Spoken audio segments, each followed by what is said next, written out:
Pau Ribas, escolta del Valencia Basket, lleva una semana entrenando con la selección, aún a sabiendas que sus posibilidades de estar en el Mundial son prácticamente cero. En unas declaraciones de hace unos días, Ribas afirmaba que es un orgullo muy grande estar aquí, porque hay pocos jugadores que puedan decir que son internacionales. Estoy para ayudar, para intentar que todo el mundo tenga su rotación y para que la intensidad no baje, dijo Ribas. El calendario va de menos a más, comentaba el escolta catalán, y esto al equipo le puede favorecer.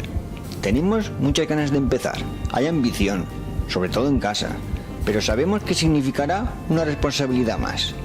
Hay muchas ganas de hacerlo bien, y estoy contento por este premio, finalizó Ribas, del que esperamos que pueda disfrutar de unos minutos en alguno de los primeros partidos como premio a su trabajo.